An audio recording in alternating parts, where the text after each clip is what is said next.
आप जैसे लोगों ने मुसलमानों की मुसीबत पे अपनी दुकानें चलाई है। जकिया जाफरी जैसे लोगों ने दुकानें चलाई है। बिल्कुल आप अपनी दुकानें मुसलमानों की मुसीबत में चलाते हो। फख्र है। बिल्कुल, कोई बात नहीं, ये दुकान चलाते हो। आप लोग तो यही बोलेंगे ना, के लिए आए एक बार, जो कोई भी इंसाफ के बारे में आप यही बोलेंगे और हमें इस बात में कोई आपने अपनी बात कही। जुबानी जमा खर्च आप एक दिन आए अहमदाबाद, जाफरी के नाम पे दुकान चलाओगे अपनी। अगर शांति हो जाए तो कुछ शांति हो गई। मैं कह रही हूँ कि politics is a matter of perception. एक परसेप्शन बना हुआ है 2014 से कि नरेंद्र मोदी जी ने हिंदू मुस्लिम करके अपना राज बढ़ाया, उसके अलावा कोई फोकस नहीं, इकोनॉमी पे कोई डिस्कशन नहीं, अनएम्प्लॉयमेंट में नहीं, किसी इशू पे नहीं। हिंदू मुस्लिम करते रहो, वोट लेते रहो, और मुसलमानों के अंदर जो डर बैठाया, आपने क्या किया उस डर को निकालने के लिए? जितने भी मुसलमान बीजेपी में हैं वो आज शो बॉयज की तरह नजर आते हैं कि ये मोदी जी की चमचागिरी करते हैं। मोदी जी उनको कुछ थोड़ा बहुत दे देते हैं, कोई स्पोक्समैन बना दिया। अब एक अपने आरिफ भाई हैं, एक मिनट मैं लेट मी, ये काफी देर से लोग बोल रहे हैं। मेरा मान देखिए, वो कोई कंपटीशन नहीं, कौन कितनी देर से। आपका अगर सवाल हो गया है तो मैं उनका जवाब नहीं, अभी सवाल नहीं हुआ। मेरा ये मानना है कि जो वक्फ में भी जो हुआ, एक तो इन्होंने हिंदू मुस्लिम में पोलराइजेशन किया जबरदस्त, जो घर आप बहुत सारे सवाल एक साथ पूछेंगे ना तो आपका सवाल खो जाएगा। मैम, आपने एक बड़ी बात कही, आपने कहा हिंदू मुसलमान किया है मोदी ने, perception is the new reality, और आपने एक बात और कही, आपने डर निकालने के लिए क्या कहा है, क्या जवाब ले लें इसका? एक सेंटेंस बोलती हूँ, गरीब मुसलमान और रईस मुसलमान में जो उन्होंने पोलराइजेशन और डिवाइड किया, ये सबसे बड़ा मकसद था वक्फ का।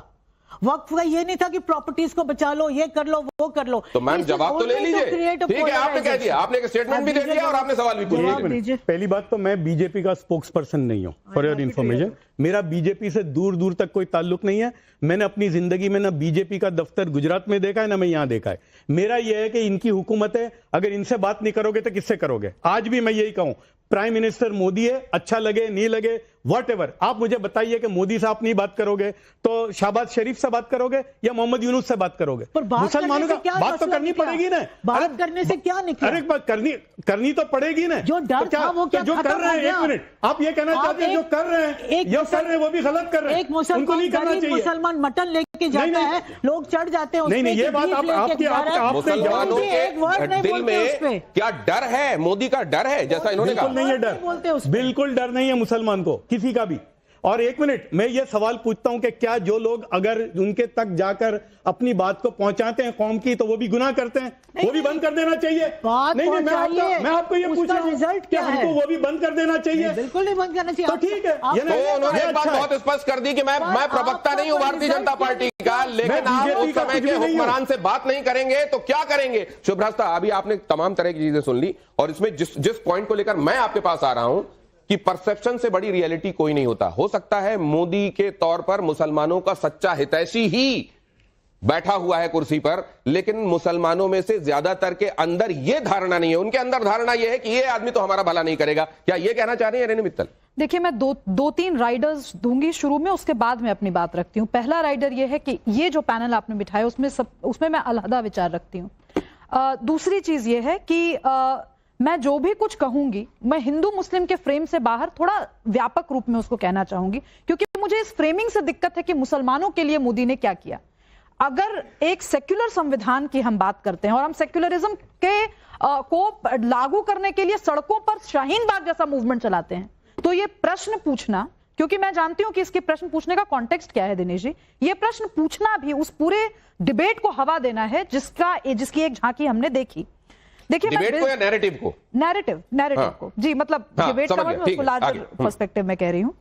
देखिए, मेरा जो काम प्रोफेशनली रहा है वो स्ट्रेटेजिक और पॉलिटिकल कम्युनिकेशन का रहा है। तो मैं, जब लोग बात करते हैं परसेप्शन की कि perception is everything, it is not everything. Perception उनके लिए एवरीथिंग होता है जो इस गेम में है, जिनके लिए परसेप्शन एक बिजनेस है। अब ये किसके लिए, मैं इसको क्वालिफाई नहीं करूंगी। इसलिए नहीं करूंगी क्योंकि जब देश एक संवैधानिक तरीके से, लोकतांत्रिक तरीके से अपना एक नेता चुन लेता है, तो उस प्रक्रिया में बहुत सारी चीजें निहित होती हैं जिसमें बहुत सारे सवाल उठे।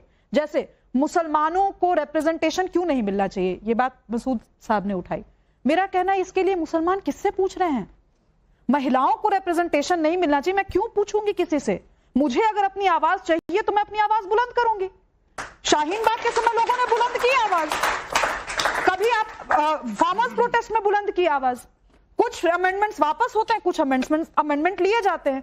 अगर एक अमेंडमेंट वापस लिया जाता है तो लोकतंत्र की जीत है, और अगर एक अमेंडमेंट पास हो जाता है तो लोकतंत्र कमजोर है। किस तरीके का तर्क है ये?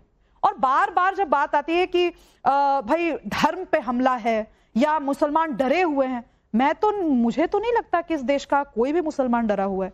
आज मसूद साहब यहाँ आए, मुझे नहीं लगता है कि इनको लग रहा होगा कि मुझको लगता है सबसे ज्यादा जो निष्फिक्र निर्भीक मुसलमान है वो पाकिस्तान में ही रहता है। नहीं ऐसा नहीं है, इंडिया में रहता है। नहीं आपका यही नैरेटिव है, आपका यही नैरेटिव है। इंडिया में लेकिन आप आसपास थोड़ा निगाह दौड़ा लीजिए तो मुझको लगता है कि आपको सच्चाई पता चल जाएगी। जरा इनको भी सुन लीजिए, अब इनको सुन लीजिए।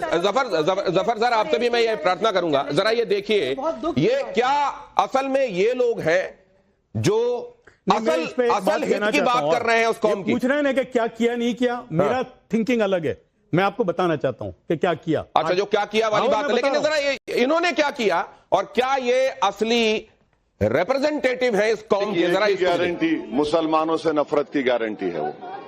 वो 2002 से सिर्फ नफरत के मुजाहरे कर रहे हैं कि एक ही गारंटी मुसलमानों से नफरत की गारंटी है। वो 2002 से सिर्फ नफरत के मुजाहरे कर रहे हैं। इस सवाल को मैं आपके पास ले जाने से पहले एक बात जरूर कहूंगा, कैकेयी जितना प्यार राम को करती थी और राम जितना कैकेयी को मानते थे, वो अपने आप में एक मिसाल था। लेकिन फिर वहीं पर वो लोग आते हैं जो परसेप्शन क्रिएट करने की कोशिश करते हैं। और फिर क्या हुआ, कैकेयी ने क्या किया, रामायण में क्या हुआ, आपको बताने की आवश्यकता नहीं है। ओवैसी एकदम सही कह रहे हैं जो उन्होंने कहा, मैं आप सबसे जानना चाहूंगा, और जफर सर आपसे, तो ओवैसी भड़का रहे हैं जो उन्होंने कहा कि नहीं ये तो केवल गारंटी सिर्फ मुसलमानों से नफरत की है। ओवैसी झूठ बोलते हैं या ओवैसी आधा सच बताते हैं? क्या सही लगता है आपको? देखिए जरा ये ऑप्शंस आपके सामने। मैं बात दूसरी करूंगा, सुनिए। मेरे नजदीक क्या है, जो आप लोग गुजरात आए ही नहीं है। हमने तो गुजरात में भुगता है। मेरा तो घर जल गया था। मेरे को यूं लगता था कि हम जकात दे रहे हैं, 100 साल से जकात लेने वाले। 1000 से ज्यादा मुसलमानों के कारोबार जमीन दोस्त हो गए थे। और जकिया जाफरी अकेली नहीं है, 1400 मुसलमान मारे गए थे। क्यों बाकी की बात नहीं करते आप? क्योंकि जकिया जाफरी जो है वो सूट करता है, उससे दुकान बनती है। अब मैं बताना चाहता हूं, ये इधर दुकान बनती है, सच्चाई है सर। अब आप ये तो जरा बता दीजिए ना। अब मैं आपको बता रहा हूं कि कौन आए थे। मैंने 4 ये सही रहनुमाई कर रहे हैं क्या कौम की? अभी छोड़िए ना, मुझे वो सब बात में नहीं जाना। मैं फोकस करता हूं मेरा जो काम है। मैं सुनिए, गुजरात में 2002 हुआ, ठीक है, 2002 हुआ। वहां मुसलमानों ने ये तय किया। सर ये सब भी चाहते हैं कि आप इस पे बोले। नहीं, मैं बोलूंगा बाद में, मैं बोलूंगा मेरे जवाब में आ जाएगा। क्या ये महत्वपूर्ण व्यक्ति हैं जो मोदी के बारे में गलत धारणाएं फैलाने का काम करते हैं? नहीं फैलती, देखिए इस तरह से फैलती नहीं है। वही है ना, हम भी तो मोदी से जब मिलने गए थे तो हमारे सामने सब कुछ था ना। बल्कि लोग डरते थे। मेरे घर में तो है ना 2 रकात सलातुल हाजत में बैठे थे, रोजा रखा था मेरी वालिदा ने, कि मोदी को मिलने जा रहा है, पता नहीं वापस भी आएगा कि नहीं। लेकिन जब मैं मिला और हमारी 2.5 घंटे बात हुई, हमने और मैं आपको आज बोलता हूं, कोई बात ऐसी नहीं है कि हमने नरेंद्र मोदी साहब के सामने आंखों में आंखें डाल के नहीं रखी। कोई बात ऐसी नहीं है जो हम नरेंद्र मोदी के सामने आंखों में आंखें डालकर नहीं रख सकते हैं। अब बहुत जल्दी मैं सवाल लूंगा। इधर आप वॉल में जो सवाल आएंगे सर उसको जरूर देखिएगा। तब तक एक सवाल आपका जल्दी से। सर आप बार बार ओवैसी पर आंसर देने से बच रहे हैं, आप क्यों नहीं सीधा स्पष्ट आंसर देते हैं कि क्या वो भड़काने का काम करते हैं या नहीं करते हैं? आप क्वेश्चन को घुमा देते हैं, अहमदाबाद गुजरात की तरफ ले जाते हैं। अब सीधा स्पष्ट आंसर दीजिए। दिनेश जी, क्या इसका भाई देखो ऐसा है, सकती हूँ